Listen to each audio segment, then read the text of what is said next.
Alright, this is the finished product of my Johnny house. This is a 4x8 Johnny house. It's 6 foot tall at the eaves, or 7 foot tall at the eaves, I'm sorry. And we're going to give you a tour here. This is basically all treated lumber and everything, except the siding. The siding is interior use only beadboard, but I figure I'll spray it with some Thompson seal or something and be just fine. And the outside here, I framed it up with 1x2s, and then this is aluminum lattice. And these are the flight doors, basic redneck locking system. And on the interior here, we have a deck where, that's the other flight door right there, where the birds can get up here and be between flight doors. Also, this deck acts as a roof to my feed and water bins, so that the birds cannot mess their water or feed or anything. You know, I mean, I know it's got lids on there, but still. Then the platform that they can sun in. This is actually under a tree, so, but it's just 1x4. And you can see my roof. What I did was I ran an 8-inch I-beam down the middle. I actually made this up off the coop, off the Johnny house, and then put it up on the Johnny house. And these cross beams are 2x12s, and I cut them so they were 8 inches on the tall side and 3 3/4 inches on the small side. Then I toe-nailed them into the 2x8 that runs the length, and then on the outside I screwed them into this 1x2, and then up underneath for the soffits I did some more aluminum. I think that'll give it more aeration. Spider web, we just killed that spider. Aeration, and you know, they can get up there and be shielded from the rain but still have some ventilation going on up there. Now as we come around here, you see the front, and the front's pretty basic. It's I've got half of it's solid and the other half is made up with this door here. We'll lock the door. Oh, I need to tighten that. So you can see the base is made out of landscape timbers. I basically just cut a 45 here and a 45 here, and then on the opposite corners, and then framed it on the bottom. I didn't really have to brace it up at all or anything, except for a few screws. So go in here. When we come in here, here's the platform, and I've got this hung from the ceiling here. Got an eye hook in there, an eye bolt in there. Runs down through here and hooks on. And this is my water, and I'll show you how that works on bottom. I've got these nipples here, and this has got water in it already, medicated water. And the nipples, when the birds peck on them, the water comes out, see? And then this is my food bin. This is from Quality Wildlife. It's really something. It's called a mini ports feeder. A mini, M-A-N-Y, not M-I-N-I-E. And what it works is you prop it up 4 inches, the bottom 4 inches from the bottom for fully adult quail, and they come in here and they just poke their little heads in here and eat their food. You can see I've already got it ready. I just went and got some Tennessee Reds I'm about to put in here.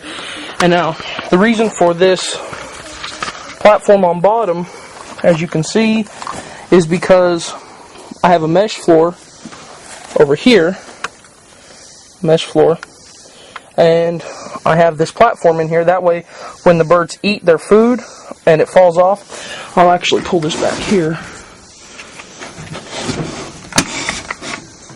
As the birds eat their food and it falls to the ground, if it was back there, it would fall through the mesh and attract rodents, which would in turn attract snakes, and that's all kind of enemies to quail. So we don't want that. I used the aluminum lattice again for the flooring, and then back here basically I just got a 2x4 frame, 2x4 on this side, 2x4 on that side, 4 inches on center between the studs, and then I ran a 2x4 across there. And this thing is, I was trying to go for aesthetics and functionability, but unfortunately, for an amateur carpenter, that's hard to do. So it's not quite as functional as I'd like it to be, and it's not quite as aesthetic as I'd like it to be. And I'll show you some of the problems I had. Well, one of the problems actually is right back there. If you can see, there's that hole or that gap, and that's something that I think happened through the rain because that wasn't there originally. That kind of sucks, but I'll just fill it in with some spraying foam insulation or something, that expanding foam insulation. Something else is I totally forgot, I'm ashamed of myself for this, to allow for overhang on the edges. So if you can see there, that's you know, the roof is supposed to come out over the house. The house isn't supposed to come out over the roof. And it does that, and then you can see, you know, that's just not going to be good for the long run, long haul. And then if you can see right here also, the roof, it comes up flush right there, but then over there, the roof kind of overhangs a little bit. It's just little things like that all over the place. And here, if you can see the door, it's kind of, well, no, it's rather very warped. But the thing is, nobody's going to see it, so it was stupid to go for this house, because this house cost me about 3 to 4 times more than it's actually worth, when I could have just used, you know, particle board or some crap and thrown it up and used a fraction of what I did. And anyway, let's go back to the back, and I'll show you what we got going on back here. Okay, this is my funnel back here.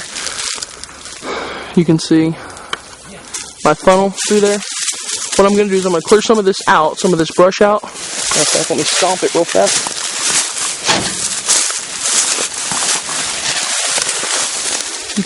See a lot better now. And I've already got this little latch on here. I have a little piece of board that I'm gonna put a hinge right here, and I'll put it up, and then I'll spin that around like I do my flight doors to block it. And then whenever I want to, I can just drop that down, and for one, it'll act like, when it's up, act like protection from predators to get in. And when it's down, it'll act like a ramp so the birds can get up to the door a little better. So that's how that works. And see where I position it. It's my first time really positioning a Johnny house, but you can see I've got it back up in here. Not quite in the trees. It's on the edge, sticks out a little bit, but you can see, I've got it on the edge. This way, the birds have plenty of cover. They can follow the tree line. They say they're flushed over there. They can follow the tree line and the cover on the tree line. Back around here. Cover all the way up to the house. And then the same along over there. And then I also picked this spot because the tree overhangs, which I think will give added protection from the sun. It overhangs over the thing, over the Johnny house, especially these right around it. And this is west, and that's east and that's west. So the sun rises here, and it has no way to get in to the sunshine has no way to get into the birds. The heat doesn't.